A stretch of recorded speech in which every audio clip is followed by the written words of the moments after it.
2026 гарснаар 597 иргэн нохой хазуулжээ. Тэднээс 433 л гэмтэл согсуудлын үндэсний төвд хандсан байна. Нохойд оруулсан иргэдийн тал нь хүүхдүүд байгаа юм. За учир нь эзэнгүй муур нохойд олширч хүүхдүүдийг сургуульдаа явах занд нь дайрч гэмтэх болсон байна. Ингэж эзэнгүй нохой муур илбэгшиж байгаа гол шалтгаан нь хариуцлагагүй эзэд болж байна. За энэ сэдвийг хөндөж сурвалжилсан манай багш гудамжинд хаягдсан ялах гүлгтөө тарж Баянгол дүүргийн хот төгчлөлтийн газар түлээлгөө өгч асрамжийн газар руу явуулах харууллаа.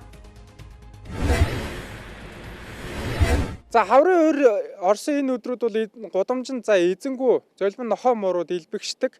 За энэ эзэнгүй нохтын хувьд гэвэл хүн рүү дайрах цаашлбал хичээл сургуультай явж байгаа хүүхдүүд рүү дайрах хазах ийм тохиолдол нэмэгддэг. За гэмтэл согог судлалын үндэсний төвд бол энэ нохойд хазуулсан хүүхэд болоо томчуудын тоос нилээдгүй байгаа гэдгийг албаны их сурвалж хэлж байна. За энэ гудамжны золбин ноход ихсэж байгаагийн хамгийн гол шалтгаан бол одоо хүн та өөрөө. За тухайлбал бид хэд сурвалжлага хийхэд дөнгөж гараа явж байгаа. За энэ гудамжинд явж исэн гүлгтээ таарж байгаа юм. За энэ гүлгний ирээдүй бол мэдээж одоо золбин нохой болох. За таашлбал нөгөө хүн рүү дайрч хаздаг ийм гүлэг болох ирээдүйтэй. За 26-ны 1-2 дугаар сарын байдлаар нийтдээ улсын хэмжээнд 597 хүн нохой мууранд хазуулсан. Тэгээд анхны тусламжийг авсан байна. За үүнээс манай гэмтлийн эмнэлэг дээрх юм бол 433 хүн ирж эмнэлгийн тусламжийг авсан. За үүнээс яг онцлох юм бол 0-18 насны хүүхэд юм бол манай эмнэлэг дээр 188 хүүхэд 1-2 сарын хугацаанд 188 хүүхэд нохой мууранд хазуулах уруулсан байдалтай анхны тусламжийг аваад явсан байна гэсэн тоо.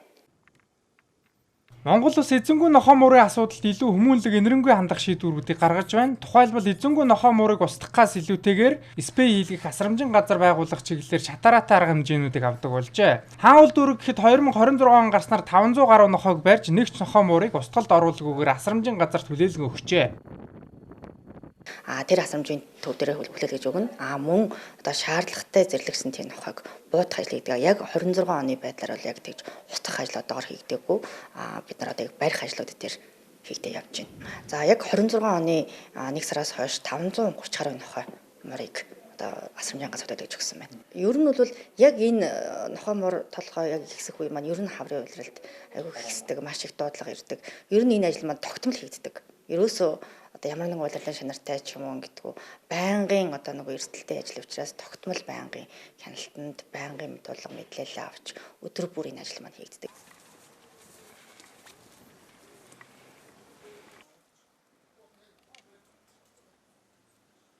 За тэгэхээр бид бүхэн бас сурвалжлагын эхэнд олж авсан гүлгөө гудамжинд хаяад явж төвдсөнгөө харин Баянгол дүүргийн холбогдох албаны хүмүүст нь авцраа түлээлгөө өглөө цаашлаад бас асрамжийн газар руу гүлэг маань явах юм боллоо. Тэгээд нэг ч болсон гүлгийг бас гудамжинд ингээд хаюулсангуудаа баяртай байна.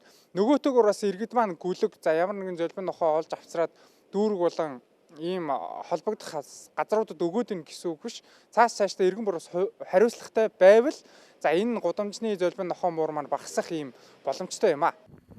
Эзэнгүй нохой муурын тоо толгойг бууруулах хамгийн үр дүнтэй арга бол хариуцлагатай эзэн байх юм. Таны гудамжинд гаргаж хайсан нохой хэзээ нэгэн цаг таныг болон таны хүүхдийг хичээл сургуультай явж байхад дайрч болзошгүй гэдгийг анхаарах хэрэгтэй.